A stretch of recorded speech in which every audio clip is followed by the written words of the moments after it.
नमस्कार. आपण नवरात्रीच्या पहिल्या दिवशी श्रीसूक्त साधनेला सुरुवात केली होती आणि आज 16 दिवस त्याचे झालेले आहे. ही 16 दिवसाची साधना अनेकांनी केली, अनेकांनी SMS करून सांगितलं, कमेंट केल्या, काही लोक जे भेटतात त्याने देखील सांगितलं.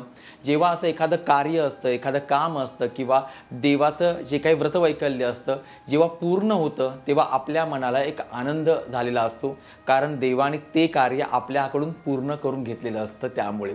आणि खरं सांगतो की खूप आनंद मनामध्ये आहे की अशा प्रकारच्या साधना जेव्हा आपण करतो ना, तेव्हा त्या साधनेचं फळ काय मिळेल याच्यापेक्षा ती साधना करताना आपला जो आनंद झालेला आहे ना, तो फार मोठा असतो, खूप छान असतो. आणि अशा अनेक साधना देवाने माझ्याकडून देखील करून घेतल्या आणि खरं सांगतो की या साधनेतून काय मिळालं तर आत्मशांती मिळाली, जगण्याची उमेद मिळाली, काहीतरी करून दाखवू शकतो आपण असं नेहमी वाटतं.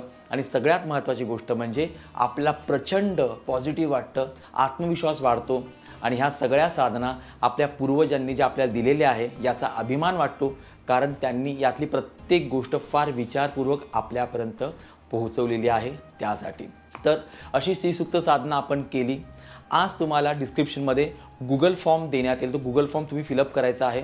ज्यांना नाही जमलं त्यांनी कमेंटमध्ये किती आवर्तनं झाली, म्हणजे किती श्रीसूक्त तुम्ही म्हटलं हे तुम्हाला लिहायचं आहे. आपण 2-3 दिवसामध्ये काउंट करू आणि श्रीसूक्ताबद्दल अजून एक व्हिडिओ आपण बनवू आणि त्या दिवशी आपण किती यशस्वी झालो, यशस्वी म्हणण्यापेक्षा आपण किती करू शकलो याचा विचार आपण त्या व्हिडिओच्या माध्यमातून करणार आहोत. ती सगळी आवर्तनं आपण मोजणार आहोत. त्याचबरोबर एक तुम्हाला छोटीशी कथा सांगतो की देवाची भक्ती करताना ना मनामध्ये कोणता भाव असला पाहिजे ह्याविषयीची. उपनिषदामध्ये आलेली कथा आहे. तर 2 मित्र असतात आणि मित्र आपल्या गुरूंच्या आदेशानुसार त्यांना असं वाटतं की आपल्याला देव भेटला पाहिजे, देवदर्शन आपल्याला झालं पाहिजे, म्हणून गुरूंना सांगतात आणि गुरु सांगतात की तुम्ही ध्यान करा. त्यांना मंत्र देतात आणि हे ध्यान करतात आणि 2 मित्र वेगळ्या वेगळ्या ठिकाणी जाऊन ध्यानाला बसतात. होतं असं की बरेच वर्षामध्ये निघून जातात, म्हणजे 25-30 वर्ष निघून जातात असं पण समजूया. आणि त्यानंतर पहिला जो मित्र बसलेला असतो ध्यानाला, झाडाखाली बसलेला असतो, त्या ठिकाणी झाडांची सळसळ होते आणि आवाज येतो की उठ बेटा, मी तुला प्रसन्न झालेलो आहे, डोळे उघड म्हणून. आणि त्यावेळेला डोळे उघडतो पण फक्त आवाज असतो. तर हा म्हणतो कोण आहे, तर आवाज येतो की मी देव आहे, मी प्रसन्न झालेलो आहे. तर तो म्हणतो की दर्शन दे. देव असं म्हणतो की तुला दर्शन देण्यासाठी अजून काही काळ वाट पाहावी लागणार आहे. आणि तेव्हा तो पटकन म्हणतो तो शिष्य की अरे देवा, म्हणजे आत्तापर्यंत मी केलेली साधना जी आहे, जी उपासना जी आहे ती व्यर्थच गेली म्हणायची. आणि देव म्हणतो की तू अशा अपेक्षेने माझी साधना, माझी पूजा करत होता, अजून तू 100 वर्ष तरी तप केलं तरी देखील मी तुला दर्शन देणार नाही म्हणून. देव तिथून निघून जातो आणि दुसऱ्या ज्या मित्राकडे जातो, तो देखील ध्यानाला बसलेला असतो आणि परत झाडाची सळसळ होते, आवाज येतो आणि देव म्हणतो की उठ बेटा, मी तुला प्रसन्न झालेलो आहे, डोळे उघड.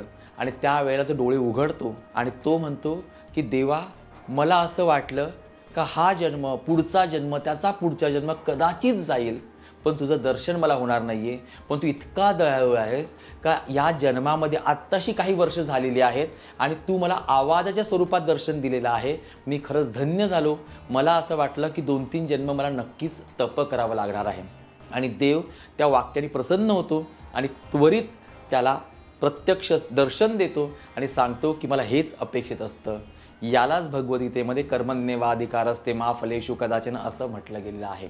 गीतेमध्ये हेच सांगितलं आहे की फळाची अपेक्षा करणं कशातला भाग नाहीये, फक्त फळाचा जास्त विचार करू नकोस, ते तुला मिळणार आहे. आत्ताचं काम तू जास्त एन्जॉय कर, ते मन लावून कर.